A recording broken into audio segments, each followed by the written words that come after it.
con José Eliche, ex ministro del Interior y ex oficial mayor del Congreso, a quien damos la bienvenida al vuelo. José, ¿cómo estás? Bienvenido. ¿Cómo estás, Raúl? Gusto saludarte. Bueno, yo lo primero que quería preguntarte es una curiosidad, eh, digamos, desde tu exposición, ex lugar como oficial mayor del Congreso, y tiene que ver con el avance, digamos, de este copamiento del poder desde el Congreso a instituciones como SUNEDU, el Tribunal Constitucional, eh, digamos, hay evidentemente intención de tomar el sistema electoral, probablemente más adelante vendrá la Junta Nacional de Justicia, etcétera, etcétera, la Defensoría del Pueblo, etcétera, etcétera, etcétera. Digamos, desde tu posición como ex oficial mayor del Congreso, ¿qué te parece todo esto? ¿Cómo te sientes cuando ves la manera en que se viene comportando el Congreso, la manera en la que viene, digamos, actuando prácticamente desbocado, fagocitando todas las instituciones de nuestra democracia? Bueno, si yo supiera que esto parte, ¿no? de decisiones que toman organizaciones políticas bien constituidas, con programas por lo menos claros, ya de ideología ni siquiera podemos hablar, pero por lo menos con programas claros, que además se reflejen grupos parlamentarios cohesionados, coherentes en el mensaje también, ¿no? Y capaces de negociar en términos muy claros, sea en forma pública o en forma reservada, las decisiones que el Congreso toma como corporación. Bueno, yo lo entendería, ¿no? Lo que no entiendo es cómo es el proceso este de negociación, si existe, cómo funciona este proceso, que lleva, digamos, a un Congreso fraccionado en 13 partes, sin líderes claros, sin programas claros para el país en ningún ítem, digamos, a desarrollar, ¿no?, esta política, sí, de copamiento de importantes órganos del Estado, ¿no? Porque si la negociación, bueno, se diera, como te digo, con partidos bien constituidos, en fin, bueno, está bien, ¿no? Que salga quien Sí, tenga claro. que salir, porque ese es el momento de la representación política. Pero ahora es difícil de entender realmente qué cosa hay detrás. Yo, perdónenme, probablemente me van a criticar mucho por estas palabras, pero yo sospecho que hay algo muy malo detrás, ¿no? Que hay algo muy Mm. malo y que hay, digamos, intereses, ¿no?, que no tienen que ver, obviamente, con los Con la intereses del país. política. No, no, Claro. así es. Así es. Claro, que son intereses mafiosos, para llamarlos por su nombre, digamos, Así o es. abiertamente, digamos, delincuenciales, ¿no? Lo siento Ahora, por las congresistas y los congresistas que se salvan, digamos, ¿no?, sí. de ser calificados como tales, pero ese es el Congreso en el que están. Ahora, la última encuesta de Ipsos nos confirma, digamos, esta desaprobación que es conocida del Congreso, con un 81% de desaprobación. Ha subido un poquito su aprobación, 13% aprueba el trabajo de los legisladores, pero la pregunta sería, ¿el Congreso puede hacer todo lo que está haciendo y más? Porque incluso se ha intentado una reforma constitucional que modifica 50 artículos de la Constitución con la bicameralidad. ¿Se puede hacer todo eso sin legitimidad? Yo creo que no se debería hacer. O sea, desde el punto de vista ético, no está bien que esto se haga, ¿no es cierto? Porque, digamos, el centro del funcionamiento de cualquier parlamento en el mundo es la representación política. O sea, la esencia del parlamento es la representación política. Y la crisis que arrastramos, la crisis que tenemos en nuestro Congreso es una crisis de representación política. La venimos arrastrando y se viene, digamos, agudizando durante cada periodo, ¿no? El Congreso, que paradójicamente se define como la Asamblea Representativa del Pueblo, es el órgano estatal menos querido por el pueblo. Sí. Y no está haciendo ningún esfuerzo organizado, claro, para recuperar o por lo menos para tratar de corresponder, digamos, a esa función que es la función de representación política. Sí. Nada, absolutamente nada. Entonces, simplemente la gente siente a su Congreso, ni siquiera lo siente su Congreso, siente que el Congreso es algo que está muy lejano de sus expectativas, de sus intereses, y que es más, que es una suerte de cueva de ladrones, lo cual no es justo, reitero, para las y los congresistas que se pueden salvar de cualquier calificación de este tipo. Pero lo que Sí. proyecta el Congreso es más o menos eso. ¿Qué le vamos a hacer? ¿No? Bueno, es que tampoco ayudan las formas del Congreso, ¿verdad? Es decir, cuando uno ve, por ejemplo, el día de la votación de la bicameralidad, de la reforma constitucional por la bicameralidad, y ve a la expresidenta del Congreso, Mari Carmen Alba, cogoteando, para llamar las cosas por su nombre, a las cosas por su nombre, a una congresista para intentar torcerle el voto ¿O ve, por ejemplo, que el Congreso, que digamos, quienes empujaban esta reforma constitucional pierden, digamos, la iniciativa y en lugar de proceder de acuerdo a la Constitución e ir a un referéndum, maniobran de tal manera que frenan el referéndum con una reconsideración que en la práctica lo que hace es que la votación, esta y la anterior, no hayan existido? La verdad es que no sé, o sea, no se me ocurre, digamos, cómo eso podría Bueno, contribuir. todo el problema, y hay que decirlo, repetirlo y machacar sobre eso, todo el problema es partidos políticos y grupos parlamentarios. No hay quien ponga orden en el Congreso, no hay quien llame la atención y discipline a las congresistas y los congresistas, ¿no? Es decir, como ocurre en otros países, ¿no? Todavía ocurre en otros países, que los grupos parlamentarios son los órganos centrales de el quehacer político parlamentario y también de la coordinación política parlamentaria para la agenda, para el modo de participar en los distintos debates y etcétera. Pero en nuestro país eso pues cada vez está más lejano, es decir, nos estamos alejando, ¿no?, de ese ideal mínimo de participación muy bien organizada, sobre todo con mensajes medianamente claros, ¿no?, que permitan identificar a la población entre los congresistas las tendencias que corresponden, digamos, a sus intereses y expectativas. Eso no existe en el Perú hace tiempo y cada vez es peor. Hay un gran nivel de individualismo parlamentario y un desorden total en cuanto a la organización básica del trabajo parlamentario en grupos parlamentarios. Ahora, lo que sí existió en nuestro país y que de alguna manera contrapesaba esta situación en el Congreso, que yo creo que no es nueva, era, digamos, un ejecutivo reformista frente a un legislativo que estaba en contra de las reformas, por ejemplo, la reforma educativa o la reforma política. Y yo creo que ahí está el germen, además, de buena parte de la crisis política que atraviesa nuestro país en los últimos 7 años. Ahora, lo que ha ocurrido desde la llegada de Pedro Castillo al poder es que ya no tenemos un ejecutivo reformista, sin importar que sea alguien que defendía las banderas de Pedro Castillo o alguien que más bien es apoyado por un sector conservador del Parlamento como Dina Boluarte.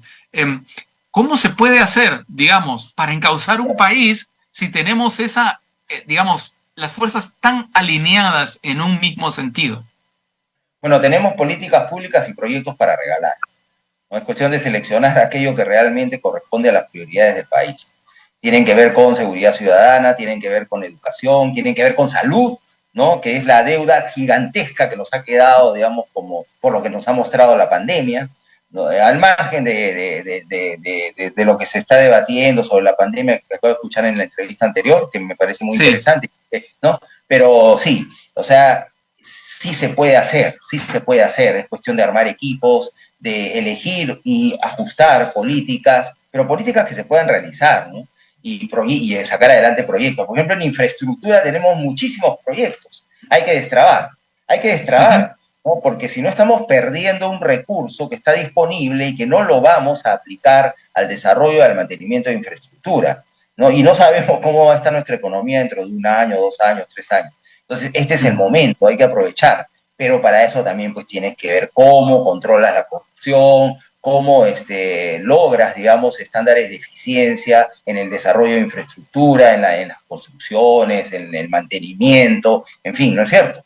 Entonces, eso es lo que necesitamos. Yo no lo veo tan difícil, ¿no? Y te lo digo yo que, bueno, que he sido ministro. Es decir, es difícil, pero se puede hacer, se puede hacer. ¿No? Hay cosas que se pueden hacer. ¿Sí? 2 preguntas finales. Una tiene que ver con la situación legal de la presidenta Dina Boluarte. Ella estará pensando mucho en sus posibles juicios futuros y eso tendrá que ver mucho con su desempeño ahora como presidenta de la República. Definitivamente, definitivamente.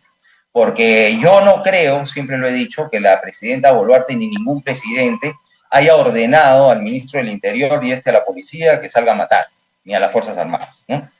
No puedo imaginar un escenario así, una situación así. ¿Ya? Pero el tema es que si tú, en una operación que está a cargo del gobierno, que tú presides, tienes un muerto, uno nada más, ¿no? Yo, por ejemplo, lamentablemente, no quiero decir que tuve 3 muertos, pero 3 personas fallecieron durante el intento de control del paro agrario en el norte, en Perú, ¿no es cierto? Sí. Con eso paramos toda la operación. Eso no significa que lo dejamos ahí flotando, no.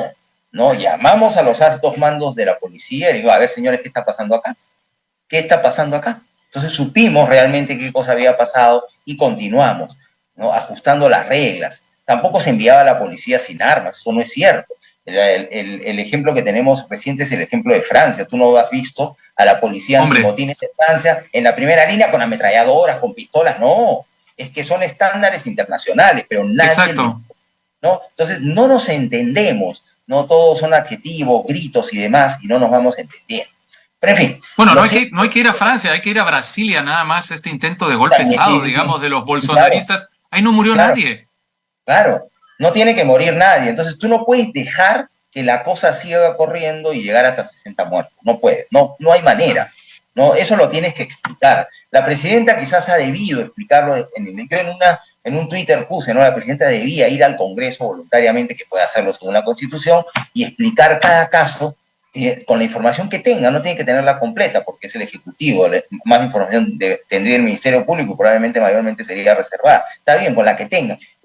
¿Para qué? Para decirle a la ciudadanía, aquí estamos, sí, lo entendemos. Nos duele y bueno, desde el lado del Ejecutivo vamos a hacer todo lo que esté a nuestro alcance para avanzar en estos temas. Así es. De acuerdo. Y la última pregunta, por supuesto, esto hablando con alguien que tiene experiencia como ministro del Interior, la última pregunta tiene que ver también con la encuesta que ha publicado Ipsos. El 8% de los peruanos anuncia haber sido víctima de extorsión, chantaje o cobro de cupos en los últimos 12 meses. Es decir, hay un avance del crimen organizado en nuestro país que es soterrado, silencioso, paulatino, pero que parece imparable. Sí, hay un avance del crimen en general, mal de muchos consuelo de tontos. El problema es regional y mundial, ¿no? Pero regional de manera aguda. Entonces, en el Perú se puede hacer muchas cosas. A veces se reduce, a veces se incrementa. Hay dos, digamos, modos, ¿no? de percibir este problema. Uno es digamos, leyendo lo que objetivamente nos puede entregar encuestas como las que hace periódicamente, no encuestas, perdón, trabajos, ¿no? De seguimiento y estadísticos como hace el INEI sobre este tema que permanentemente lo monitorean y es la fuente principal de la policía, y las encuestas, ¿no? Uno es objetivo porque sabemos si has tenido en un periodo determinado 100.000 delitos de tal tipo y ahora tienes 108.000, sabes que hay un incremento del 8%, ¿no? Pero la percepción también crece. ¿Por qué? Porque la hija la quisieron asaltar, al tío lo asaltaron, al hermano lo asaltaron, ¿no es cierto, no? Otro escuchó. Entonces, se genera un ambiente de inseguridad cada vez mayor. Y aquí hay, pues, 3 escenarios que siempre hay que observar y en los que hay que trabajar intensamente en materia de control de la inseguridad ciudadana o de mejora, digamos, de los niveles de inseguridad ciudadana. Uno es el preventivo, el otro es el de acción directa sobre los actos delincuenciales o el crimen, y el tercero es, pues, el de procesamiento, eventual sanción y control posterior de estas conductas criminales por el Ministerio Público y el Poder Judicial. Y no lo estamos haciendo bien. En la primera etapa, sin duda, los actores principales siempre va a estar la policía, los gobiernos subnacionales y también la ciudadanía organizada. En el lado de la acción, el actor central es la policía, acompañado del serenazgo con sus limitaciones, que ya sabemos cuáles son y que hay que trabajar en ese tema y paulatinamente ver si se les da algún tipo de armamento para el que hay que prepararlos, y no es una preparación que sea, digamos, que sea en tiempo corto, pero hay que hacerlo. Y en tercer lugar tienes la legislación penal y procesal penal y la forma de actuación de la policía, el Ministerio Público y el Poder Judicial en el procesamiento de las personas que son capturadas delinquiendo, ¿no? O por requerimiento de la justicia para ser procesadas. Que genera mucha frustración, me consta, en la policía cuando se hace un esfuerzo grande, digamos, a nivel de distritos, a nivel de zonas, y de pronto la mayoría de delincuentes son puestos en libertad, ¿no? Porque la ley procesal no da para más. Y en algunos casos de manera sospechosa. Entonces, ahí está, y ahí lo tenemos para trabajar, y hay que hacerlo. Y hay que empezar ya a aplicar, a desarrollar el plan que está contenido en las bases para el fortalecimiento y la modernización de la Policía Nacional del Perú. Nadie va a hacer un plan mejor que ese. No porque nosotros lo dejamos. Ese plan no nos pertenece en su origen. Lo empezó a hacer la policía en 2017. Nosotros nos apoyamos para consolidarlo. ¿no? Nadie, ningún ministro va a hacer un plan mejor de fortalecimiento y modernización de la Policía Nacional. Todo lo que la policía sufre y todo lo que la policía necesita y debería recibir en todo sentido, educación, tecnología, etcétera, infraestructura, está ahí, punto. Eso es.